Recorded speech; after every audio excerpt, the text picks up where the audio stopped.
This is Living Power with Dan Hurst. The second part that I want to point out in Romans chapter 12 there is that we are to not conform. Not only do you completely give yourself as a living sacrifice, you do not conform to the ways of the world. Do not conform in Romans 12 basically means don't be motivated by this day and age or let this time that you're living in dictate or control your life. I have such a great respect for the Amish. These are folks that, because of their beliefs, they have chosen to not conform to the ways of the world. The problem that I have with Amish is that you don't see Amish who are Christians. They believe the Word of God, they follow the Word of God, but you don't see them following the principle of Matthew that says, as you go, make disciples. You know, you don't see Amish out leading people to Christ.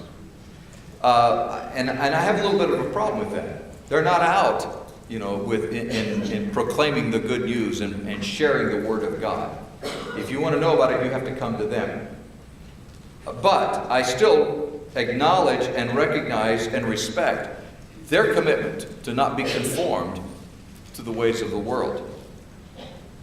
The Apostle Paul drew a very disturbing picture of what happens when people do conform, when God's people do conform to the ways of the world.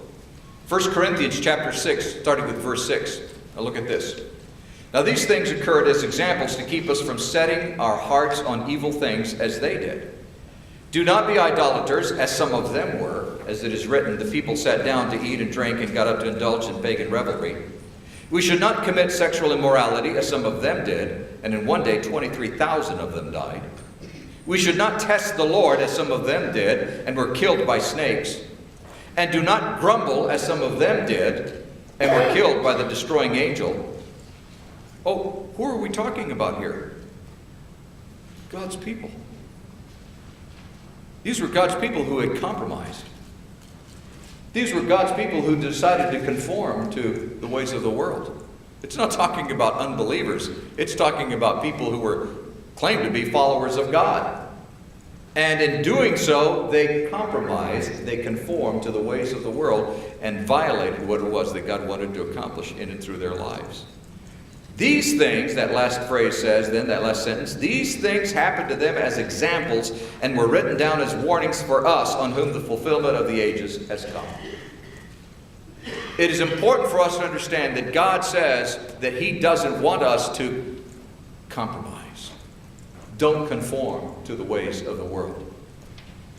To conform means to settle for less than God's purpose and plan. That's really all it means. To settle for less than God's purpose and plan for your life. When you settle for less than God's purpose and plan for your life, you've conformed. You've compromised. Many Christians damage themselves spiritually as well as other ways when they compromise or water down God's intent for their lives.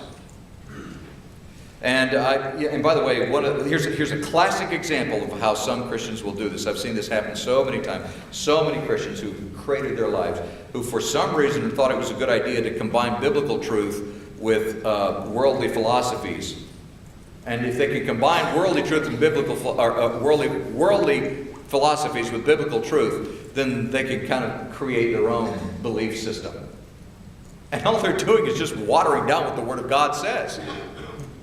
And it ends up cratering their lives. Listen, you've heard me say this before, but any of you who base your life on horoscopes and call yourself a Christian, you're watering them down. You're compromising. You're conforming. You're playing games. Those of you who get into fortune telling, oh, it's just for entertaining. Whose entertainment? Who's the one being entertained when you follow a fortune teller? Other religions, people who take belief systems from other religions and kind of combine it into something that makes sense to them. That's compromise, and it's just plain dangerous.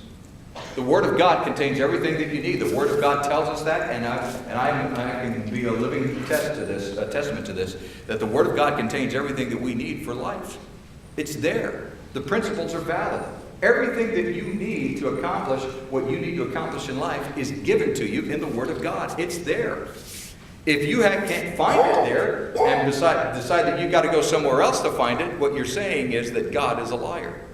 Because His Word in Peter says, everything that we need is given to us. So, Colossians 2, verse 8 says, mark this, see to it that no one takes you captive through hollow or deceptive philosophy which depends on human tradition and the basic principles of this world rather than on Christ. Be careful. Be careful about that. That's just an example. It makes no sense whatsoever to take the truth and the teaching of the Creator and Sustainer of life and try to improve on it by applying some misguided principles or deceit or lies of anyone or anything else. It just doesn't make any sense. Don't do it. To conform is to be motivated by sin.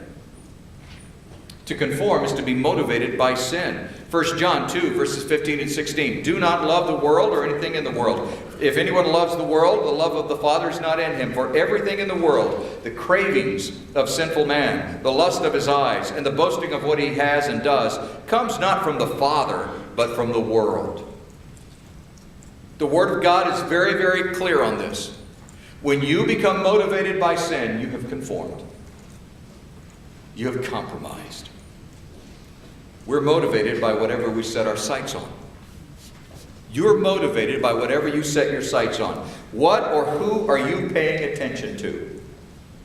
That's what will influence your life. Just look at the book of Nehemiah. When the people were paying attention to their own desires and plans, their life suffered. When they started focusing on God's plan and God's purpose, God blessed them. Let's pray.